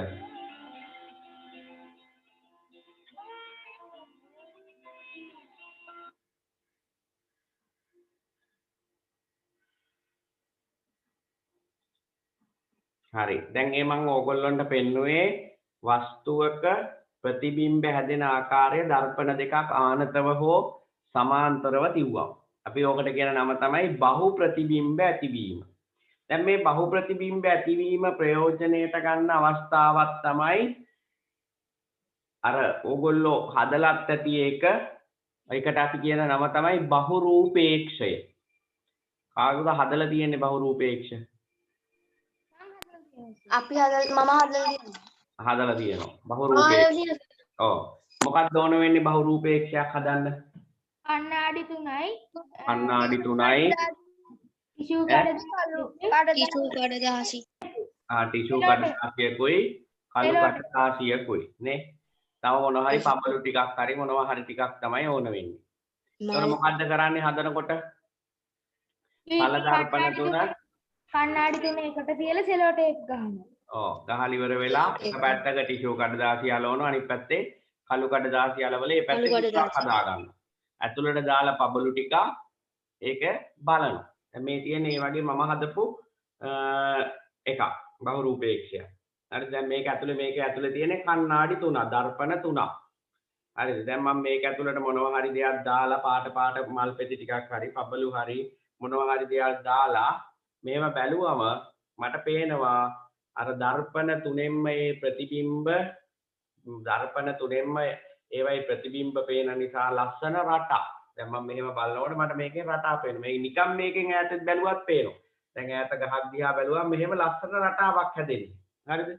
ඒකට ගොඩක් වෙලාවට බහුරූපේක්ෂයක බලන තැනට camera එක තියලා ඒ බලන දේ ෆොටෝ එකක් ගැහුවම ලස්සන රටාවක් තමයි මේ ෆොටෝ එකේ වදින්නේ. ඒකට ඒ වගේ ෆොටෝ ගහලා කැමරා වලින් බහුරූපේක්ෂ භාවිතා කරලා කැමරා වලින් ෆොටෝ ගහලා ඊට පස්සේ කරන්නේ මොකද්ද? ඒ වයින් හදන්න පුළුවන් ලස්සන මෝස්තර. ඒක නිසා මේ බහුරූපේක්ෂය භාවිතා කරනවා රෙදි පිළිවෙල හා ටයිල් වල මෝස්තර රටා නිර්මාණය කරන්න. බහුරූපේක්ෂය ප්‍රයෝජනයට ගන්නවා මොනවටද? රෙදි පිළිවෙල හා ටයිල් වල මෝස්තර රටා නිර්මාණය කිරීමට. හොඳට මතක තියාගන්න. රෙදි පිළිවෙල හා ටයිල් වල දැන් ඔයගොල්ලෝගේ පොතේ එහෙම තියෙන බහුරූපේක්ෂයකින් නැත්නම් විසිතුරු රටා. දැන් ගෙදරදී එකක් හදලා බලන්න මේ දවස්වල ඔයගොල්ලෝ නිකන් ඉන්නේ ගෙදර මහා ලොකුවට වැඩක් නැති වෙලාවක එනි ඉගෙන ගන්න නැති වෙලාවක සතිය දවසක මේ වගේ දර්පණ පටි තුනක් අරගෙන ටේප් එකකින් මේක වහලා එක පැත්තක ටිෂු කඩදාසියක් අලවලා අනිත් පැත්තේ මොකුත් ඇලෙන්නේ නැතත් අවුලක් නැහැ. නැත්තම් කරන්න ඕන කළු කඩදාසියක් අලවලා සිදුරක් විද ගන්න. ඊට පස්සේ මේක ඇතුළට මොනවද ටිකක් දාලා මේව බලන්න. එක ඇසකින් බලන්න. සමහර මම දැක්කා එක දවසක් මේ ක්ලාස් එකට අපේ දරුවෙක් අරගෙන ආවා බහුරූපේක්ෂ තියෙන කඩවල් වල විකුණන ළමයින්ට සෙල්ලම් කරන්න. එයාගේ කවුරු හරි මල්ලි කෙනෙක් හරි නංගි කෙනෙකුට හරි අරන් දීපු සෙල්ලම් බඩුවක්. ඒකේ තියෙන බටන් එක. ඒ බටන් එක ඔබනකොට අර රටා වෙනස් වෙනවා. ලස්සනයි. හරිද? ඒ වගේ බහුරූපේක්ෂත් තියෙන විසිතුරු භාණ්ඩයක් විදියට නැත්නම් ක්‍රීඩා භාණ්ඩයක් විදියට. එහෙනම් බහුරූපේක්ෂ වල ප්‍රයෝජන ඇහුවොත් ක්‍රීඩා භාණ්ඩයක් ලෙස ඊළඟට තව එකක් තමයි ටයිල් වල හා ඇඳුම් වල ඇති මෝස්තර රටා නිර්මාණය කිරීමට. බහුරූපේක්ෂය බහු ප්‍රතිබිම්බ ඇති වෙන අවස්ථාවට උදාහරණයක් තමයි එහෙනම් මොකද්ද? බහුරූපේක්ෂය. හරි. අන්තිමට මට කියන්න තල දර්පණ භාවිතා වන අවස්ථා. එදිනෙදා ජීවිතයේදී තල දර්පණ භාවිතා වෙන අවස්ථා මොනවද? මුහුණ බැලීමට. මුහුණ බලන කණ්ණාඩි ලෙස. තව රූපලාවන්‍ය කටයුතු සඳහා දැන් ඕගොල්ලෝ දන්නවා අපි මොනවා හරි ඒ කියන්නේ අපි හිතමු මොන හරි උත්සවයකට එහෙම නැත්නම් අපි වැදගත් අවස්ථාවකට සම්බන්ධ වෙද්දී ගොඩක් වෙලාවට අපේ ශරීරය ලස්සන කරගන්න රූපලාවන්‍ය කටයුතු සිද්ධ කරගන්නවා. ඒතොර ඒ වගේ තැනකට ගියාම හැම පැත්තෙම කණ්ණාඩි ගහලානේ ඒ වගේ තැනකට ගියාම ඔයගොල්ලෝ දැකලා තියෙන සැලුන් එකක එක කණ්ණාඩියක් නේ ගොඩක් වෙලාට හැමතැනම බිත්ති වලත් තල දර්පණ ගහලා තියෙනවා. මොකද ඒවයි අත්‍යවශ්‍ය සාධකයක් තමයි තල දර්පණ. දර්පණයෙන් බලලා තමයි රූපලාවන්‍ය කටයුතු කරන්නේ. ඊළාට රැවුල බෑමට. හරිද? රැවුල කපන්න තල දර්පණ ගන්නවා. ඔව් කියන්නේ. අරස කාර් වලස ගහලා තියෙන්නේ දර්පණ නෙමෙයිද? මොන කාර් වලද? කාර් වල කියන්නේ සයිඩ් කණ්ණාඩිද? ඔව්. වාහනයක ඒ කියන්නේ ඩ්‍රයිවර්ට දෙපැත්තෙන් තියෙන ඒවා එළියෙන්. ඔව් සර්. ඒ තියෙන පුතේ උත්තල දර්පණ. හරිද? සයිඩ් කණ්ණාඩි විදියට පැති කණ්ණාඩි විදියට භාවිතා කරන්නේ උත්තල දර්පණ. තල දර්පණ නෙවෙයි. දැන් බලන්න ඒකේ වෙනස බලන්න ඕගොල්ලෝගේ ගෙදර බයික් එක හරි කාර් එකක් හරි වෑන් එකක් හරි බස් එකක් හරි ත්‍රිවිල්ලයක් හරි තියෙනවා. ගිහිල්ලා බලන්න එතනින් ඒ කණ්ණාඩියේ සයිඩ් කණ්ණාඩියේ මුණ බලන්න පේන්නේ පොඩියට. ඕගොල්ලෝගේ මූණේ ඒ ප්‍රමාණයට පේන්නේ නැහැ පොඩියට පේන්නේ. ඒ කියන්නේ ඒක තල දර්පණයක් නෙවෙයි. තල දර්පණයක් නෑ ඒ ගන්නට පේන්න ඕනනේ. පේන්නේ කුඩාවට. කුඩාවට විශාල ප්‍රදේශයක්. ඒකෙන් බලාපොරොත්තු වෙන්නේ කුඩාවට විශාල ප්‍රදේශයක් දැක ගැනීම. පිටිපස්සේ තියෙන විශාල ප්‍රදේශයක් කුඩාවට දැක ගැනීම. ඒක නිසා භාවිත කරන්නේ උත්තර දර්පණ. හැබැයි වාහනේ මැද තියෙනව නේද කණ්ණාඩියක්. දැන් ඕගොල්ලෝ කාර් එකක යනවා නම් වෑන් එකක යනවා නම් ඩ්‍රයිවර්ට ඉස්සරහින් වාහනේ මැද තියෙනවනේ පිටිපස්ස බලන කණ්ණාඩියක්. දැන් මම වාහනේ ඩ්‍රයිව් කරනවා නම් මම ඩ්‍රයිව් කරන තැනට ඉස්සරහා ස්ක්‍රීන් එකේ මෙහෙම තියෙනවනේ පිටිපස්ස බලන කණ්ණාඩියක්. ඒ කියන්නේ දෙපැත්තෙන් නෙමෙයි මැදින් පිටිපස්ස බලන කණ්ණාඩිය. අන්න ඒක තල දර්පණය. හරිද? බස් වලත් තියෙන්නේ බස් එකේ මේ ඩ්‍රයිවර් අර පිටිපස්සේ ආයේ නැගලාද කියලා බලන්නේ. මේ කියන්නේ බස් එකේ ඉඩ තියද නැද්ද කියලා බලන්න. බස් එකේ මැදින් පිටිපස්ස බලන්නේ. කියන්නේ මෙහෙම වාහනේ තියෙන දැන් වාහනේ දෙපැත්තේ සයිඩ් කණ්ණාඩි දෙක තියෙනවනේ. මම මේක ඇඳලා පෙන්නන්න සමහර අයට හිතා ගන්න බෑ. දැන් මේක නම් වාහනේ මෙතන තියෙන්නේ එක සයිඩ් කණ්ණාඩිය. මෙතන තියෙන්නේ තව සයිඩ් කණ්ණාඩිය. මම කියන එක තියෙන්නේ මෙන්න මෙතන. මෙහෙම ඩ්‍රයිව් කරනකොට මේකෙන් මෙහෙම පිටිපස්ස බලන්න පුළුවන්. හරිද? මෙතන ඉන්න ඩ්‍රයිවර්ට මේ කණ්ණාඩියෙන් පිටිපස්ස බලන්න පුළුවන්. මොකද දැන් අපි රිවර්ස් කරනකොට වාහනය හදිසියේ මේ හරිය ගහක් තිබුණොත් සයිඩ් කණ්ණාඩි දෙකෙන් බලලා රිවර්ස් කරොත් ගහේ වදිනවා. එයි මැද පේන්නේ නැහනේ. හරිද? එහෙම වුණොත් ආයි මෙතන එහෙම වැදිලා ඕන තරම් ඕගොල්ලෝ දැකලා තියෙන සමහර වෙලාවට සමහර වාහනවල මැද මේ පිටිපස්සේ මැද හරියෙන් ඇතුළට එබිලා තියෙනවා. ඒ මේ කණු වල ගස් වල එහෙම වැදිලා බලන්න නැතුව රිවර්ස් කළා. එහෙම බලන්න තමයි මේ කණ්ණාඩිය තියෙන්නේ. හරිද? එතකොට ඒක ඇවිල්ලා තල දර්පණයක්.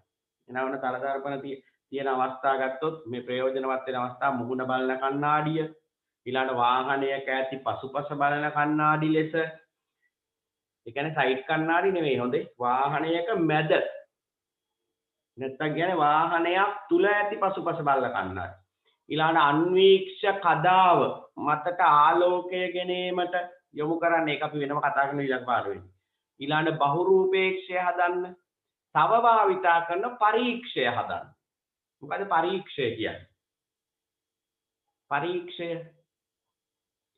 මේකට තව වචනයක් තමයි පෙරිස්කෝප් පරීක්ෂයට කියන්නේ පෙරිස්කෝප් මොකද පරීක්ෂයෙන් කරන්නේ පරීක්ෂය හදලා නැද්ද ඕගොල්ලෝ පරීක්ෂයකින් කරන්නේ පහළ මට්ටමක සිට ඉහළ මට්ටමක ඇති දෑ නිරීක්ෂණය කිරීම පහළින් ඉඳගෙන නොපෙනෙන ඉහළින් තියෙන දෙයක් නිරීක්ෂණය කරන්න අපිට යොදා ගන්න පුළුවන් පරීක්ෂයක් පහළ මට්ටමක සිට ඉහළ මට්ටමක ඇති දෑ නිරීක්ෂණය කරන්න තමයි යොදාගන්නේ මොකද්ද පරීක්ෂය හරිද පරීක්ෂයකින් කරන්නේ ඒක පරීක්ෂයක් හදන හැටි මම ඕගොල්ලන්ට පොඩ්ඩක් පෙන්නන්නම් එතකොට ඒක බලා ගන්න පුළුවන් නේ විනාඩියක් දෙන්නකෝ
හරි.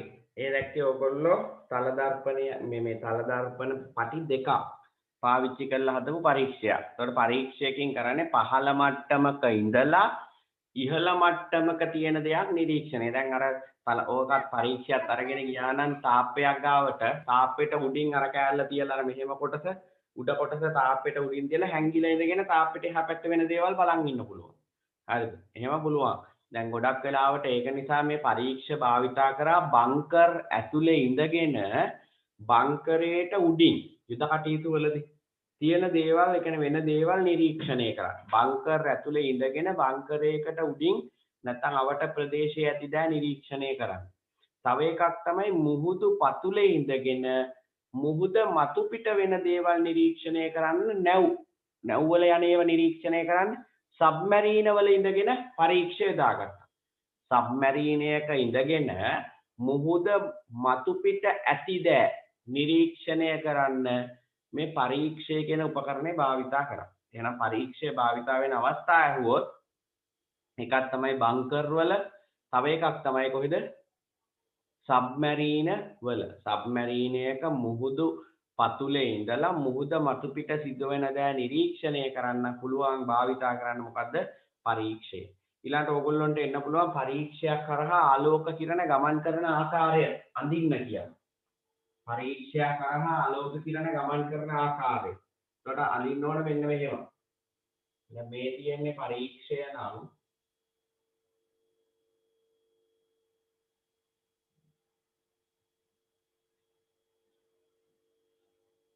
මෙන්න මෙතන මේ අතර තල දර්පණයක් තියෙනවා. මෙතන මේ අතර තල දර්පණයක් තියෙනවා. අංශක 45 කෝණයකින් තියෙන්නේ. මෙන්න මෙහි ඉඳලා තමයි ආලෝක කිරණය එන්නේ. එක මෙතන වැදිලා පරාවර්තනය වෙලා හරියටම එන්න මේ තල දර්පණේ වදින. ආයි මෙතනින් මේව පරාවර්තනය වෙලා මේක ගිහිල්ලා වදිනවා ඇහි. මෙතන ඇහැ තියෙනවා මිනිස්යාගේ ඇහැට. ඔන්න ඔහමයි තල දර්පණ. මේකේ ඊතල එන්න ඕන මේ පැත්තට. තල දර්පණ දෙකෙන් ආලෝකය පරාවර්තනය වෙලා මිනිස්යාගේ ඇහැට වැටෙනවා. මෙන්න මේ විදිහට තමයි පරීක්ෂයක් කරහා ආලෝක කිරණයක් ගමන් කරන්නේ. හරිද? එක විභාගෙට ඒවි අඳින්න. ගමන් කරන මාර්ගය අඳින්න කියලා මෙතෙන්දී අංශක 45ක කෝණයකින් තමයි මේ දර්පණේ තියලා තියෙන එකත් මතක තියාගන්න.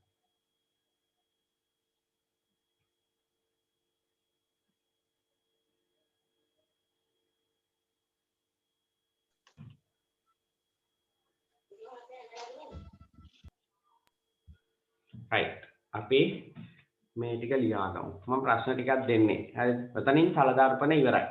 තල දර්පණ ගැන අපි කතා කරන කොටස අවසానයි උතනින්. right. ලියා ගන්න ප්‍රශ්න ටිකක්.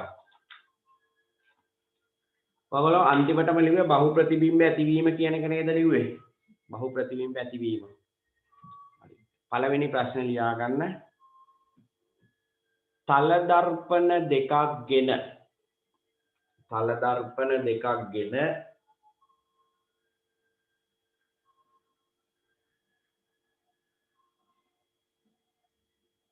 එකිනෙකට සමාන්තරව තැබූ විට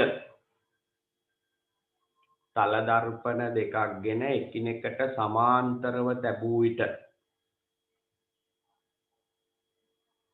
එකිනෙකට සමාන්තරව තැබූ විට සර් මගේ සිග්නල් කට් වුණා සර් ටිකකට ඇහුන්නේ නැතුව ගියා සර් මොකද්ද කිව්වේ? ප්‍රශ්න ටිකක් දුන්නේ පළවෙනි ප්‍රශ්නය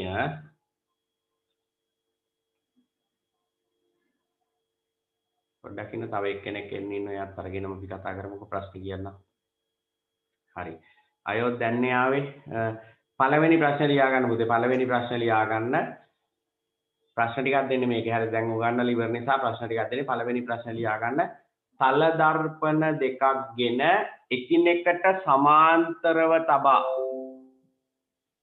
තල දර්පණ දෙකක් ගෙන එකිනෙකට සමාන්තරව තබා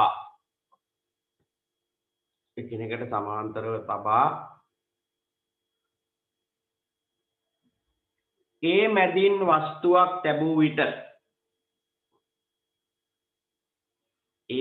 වස්තුවක් තැබූ විට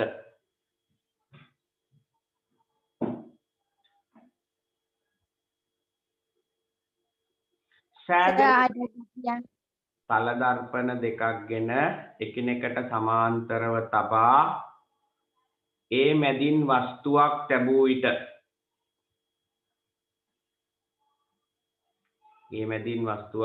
විට සෑදෙන ප්‍රතිබිම්බ ගණන සොයන්න.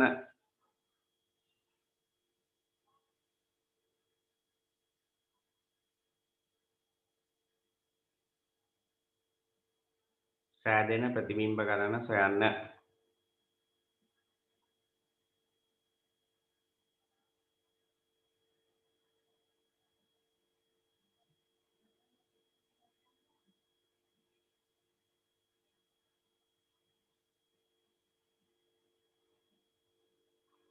දෙක දෙවැනි ප්‍රශ්නේ තල දර්පණ දෙකක් ගෙන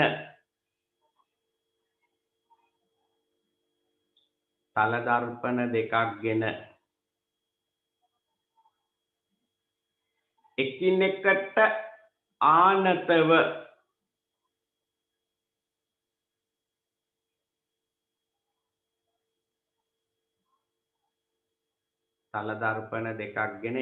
ආනතව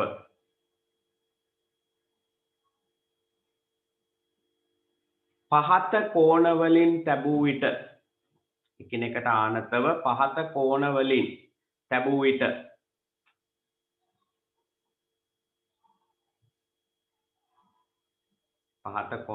තැබූ විට සෑදෙන ප්‍රතිබිම්බ ගණන වෙන වෙනම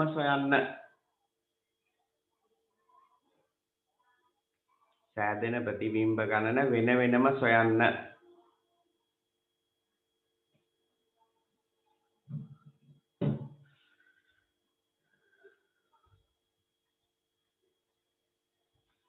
පළවෙනි එක අංශක 90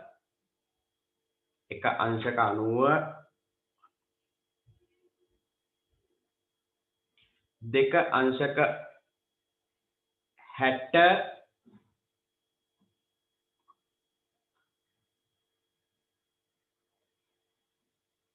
3 45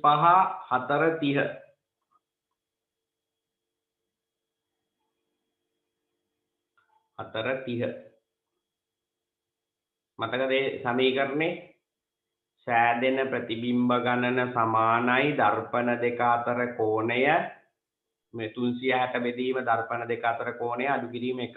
ඒක මම මෙතන පැත්තකින් ලියන්නම්. මේ සමීකරණය අනිවාර්යෙන් උතන ලියන්න ඕන.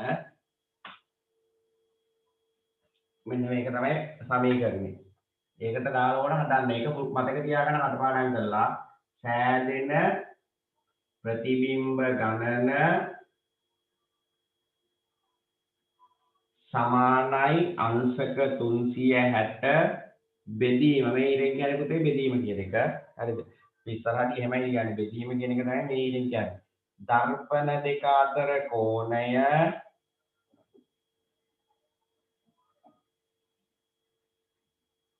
අඩු කිරීම 1.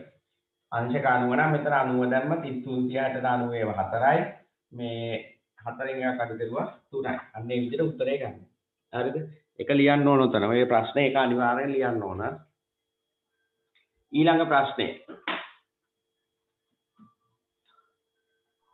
බහු ප්‍රතිබිම්බ ඔව් කියන්න. ඊළඟ අන්තිමට දුන්න අංශක 30. හරිද? අංශක 90 60 45 30. ඒ ටික තමයි දුන්නේ. ඒ ගණන් හදද්දි මේ සමීකරණය අනිවාර්යෙන් ලියන්න ඕන. ඊළඟ ප්‍රශ්නේ. බහු ප්‍රතිබිම්බ සෑදෙන උපකරණයක් ලියන්න.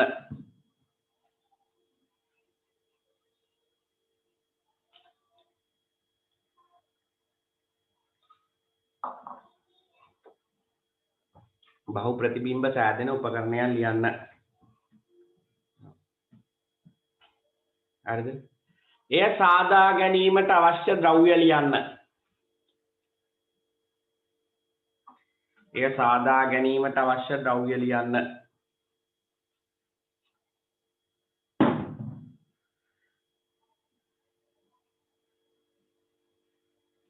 ඒ සාදා ගැනීමට අවශ්‍ය ද්‍රව්‍ය ලියන්න.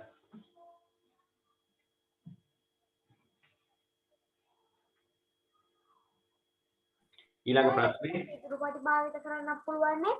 වීදුරු පටි භාවිතා කරන්න පුළුවන්. හැබැයි එතකොට පුතේ පේන ප්‍රමාණය එච්චර අර පැහැදිලි නෑ. අර දල දල්පන භාවිතා කරාම දැන් හොඳටම පේන්නේ.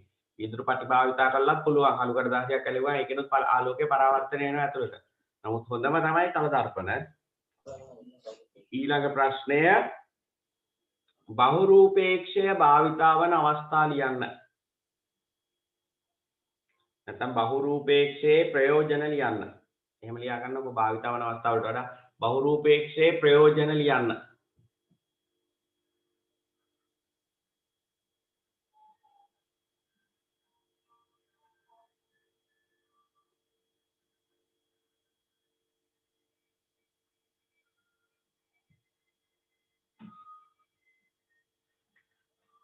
ඊළඟ ප්‍රශ්නේ එදිනෙදා ජීවිතයේදී තල දර්පණ භාවිතා වන අවස්ථා ලියන්න.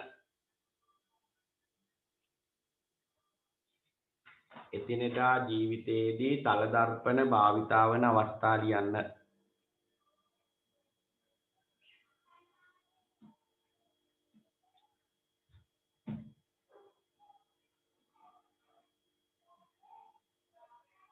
සායි පොඩ්ඩක් ඒ ප්‍රශ්න කියන්නකෝ. එදිනෙදා ජීවිතයේදී තල දර්පණ භාවිතා කරන අවස්ථා ලියන්න.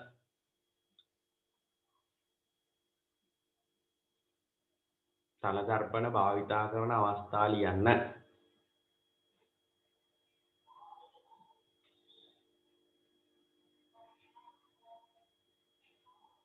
ඊළඟ ප්‍රශ්නය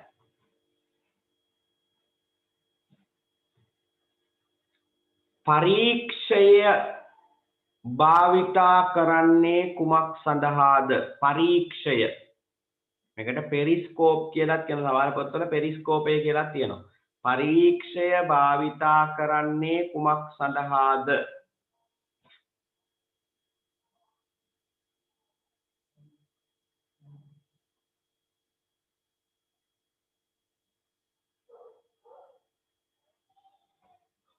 ඊළඟ එක එය හරහා ඇසට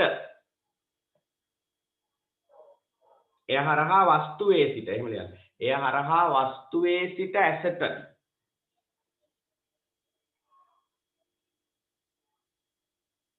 එය හරහා වස්තුවේ සිට ඇසට ආලෝකය ගමන් කරන මාර්ගය වස්තුවේ සිට ඇසට ආලෝකය ගමන් කරන මාර්ගය අඳින්න.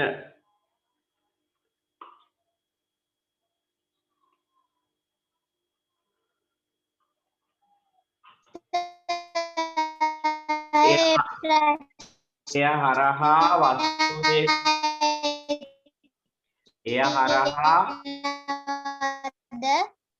එය හරහා වස්තුවේ සිට ඇසට ආලෝකය ගමන් කරන මාර්ගය අඳින්න. හරිද? එය හරහා වස්තුවේ සිට ඇසට ආලෝකය ගමන් කරන මාර්ගය අඳින්න.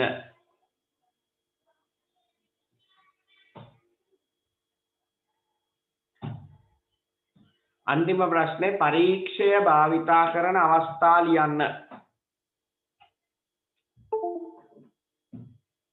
පරීක්ෂය භාවිතා කරන අවස්ථා ලියන්න.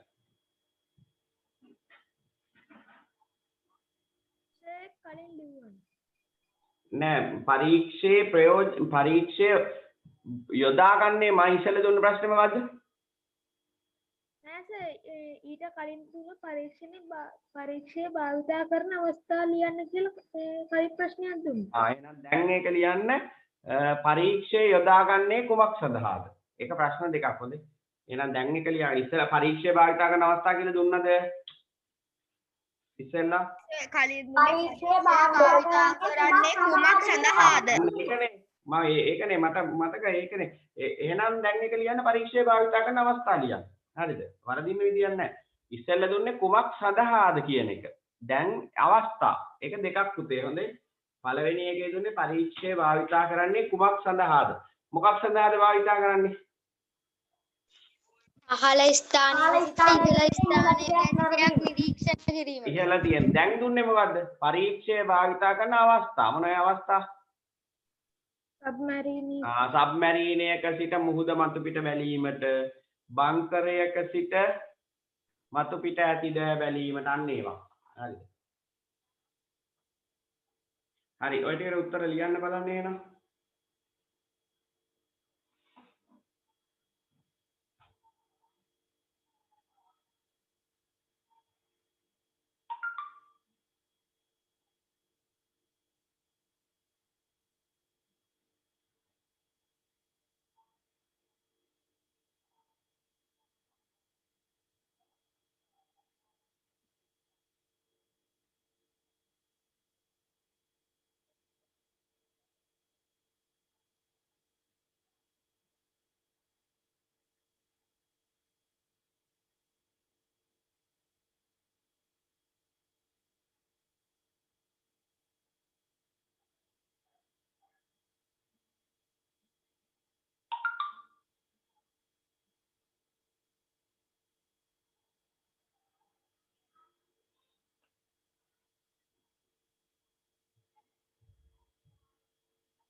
බුද්ධි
හරි පුතේ මේ ඕගොල්ලෝ මට අර පන්ති ගාස්තු ගෙවපු කට්ටිය මම මාර්ක් කරගත්තා මේ සතියේ.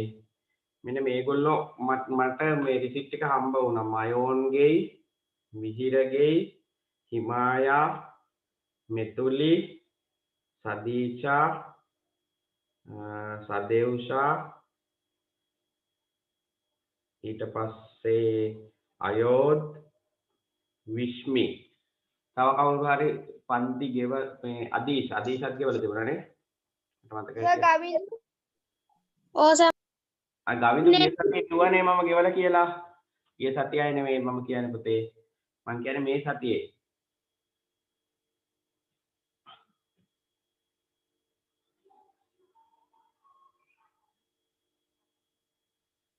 හරිද? තව නම් කියවුන් නැති අය ඉන්නවනම් මට පොඩ්ඩක් කියන්නකෝ.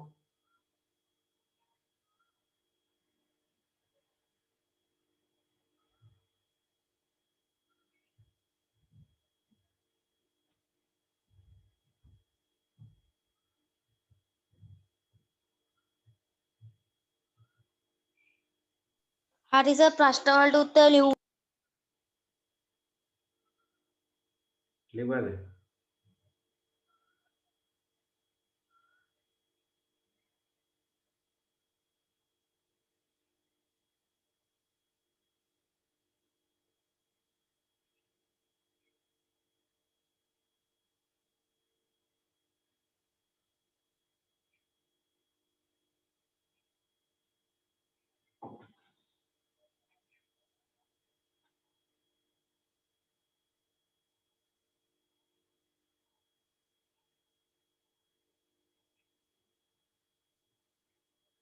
අනිත් පැය ලියන්නකෝ.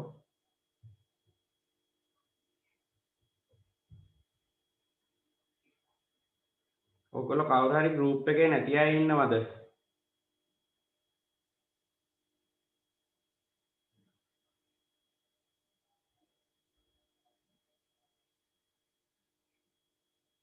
සර් ඔව්ද කියන්නේ?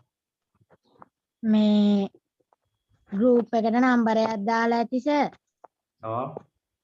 ඒකට මාව ඇඩ් කරගන්නවා සර් ගෲප් එකට. ඒ කියන්නේ දැන් ඉන්න නම්බර එක නෙවෙයිද? වෙන එකක්ද? නෑ සර්. වෙනින් නම්බර එකක් දාලා සර් ඒක ගෲප් එකට ඇඩ් කරගන්නකෝ. හරි හරි මම ඇඩ් කරන්න.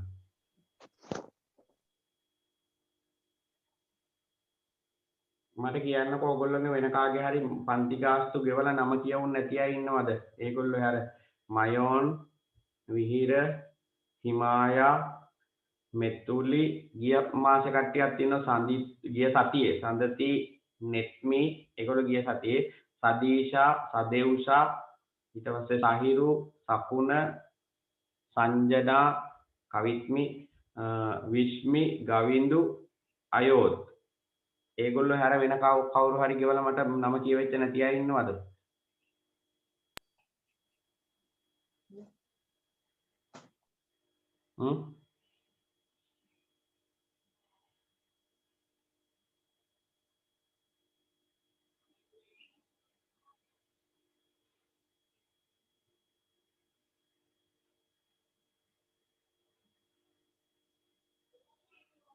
සර් අදීෂ අදීශ පුතේ මට එව්වද මේ එක මේ රිසිට් එක?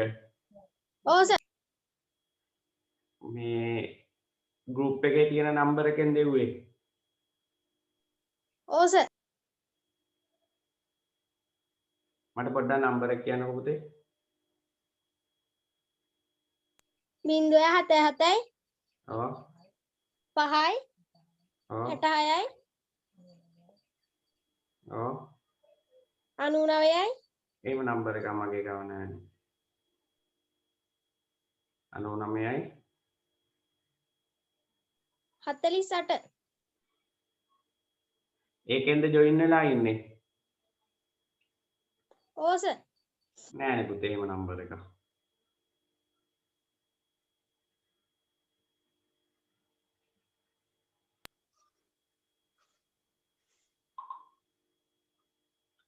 මට පොඩ්ඩක් ජොයින් වෙලා මේ ඉන්න නම්බර එක එවන්නකෝ පන්ති මේ වුණාට පස්සේ හොඳේ.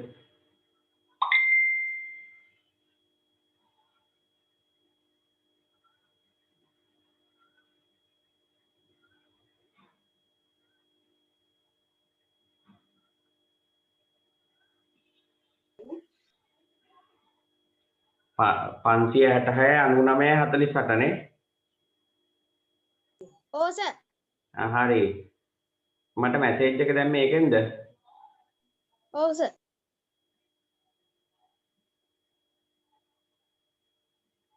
නෑ නේ මැසේජ්. සර් කෑෂ් මැෂින් එකෙන් ගෙවපු රිසිට් එක. මට මතකයි මට අදීශගේ නම එකයි මට මතකයි මට දැන් අහුවෙන්නේ නැහැ ඒක මම බැලුවේ. මට මතකයි ගෙවල දාලා තිබුණා කියලා. ඒකනේ මම ඉස්සෙල්ලා නම කියෙව්වේ. හරි. හරි මම ඒක මාක් කරා.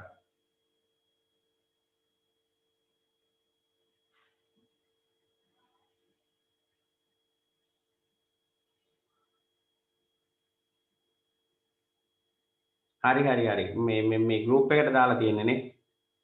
right. මම බැලුවේ මේ එකේනේ මම phone number එකේනේ බැලුවේ. ඉස්සෙල්ලානේ දාලා තිබුණේ group එකට.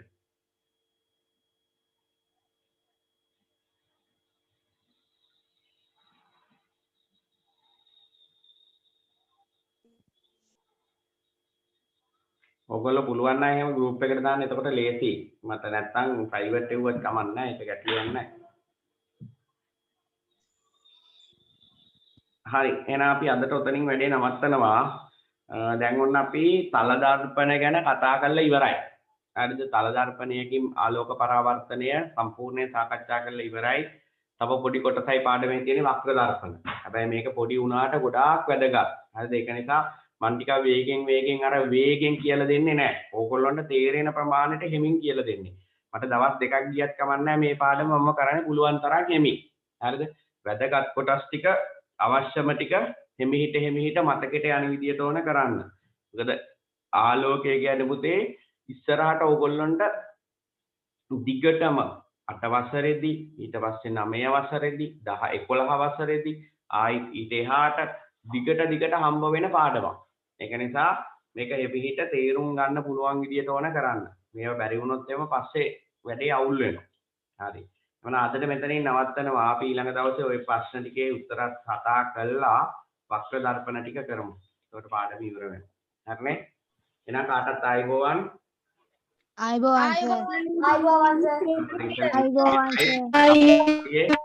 ඔව් ලබන සතියේ සර් ඔව් ඔතේ කියන්නේ මොනවායි ප්‍රශ්නයක් නැහැ නේ මුත් නේ මේ හරි ලබන සතියේ නම් අපි හම්බ වෙමු එතන ගැන පරීක්ෂණයෙන් ඉන්න ගෙදරට වෙලා හරි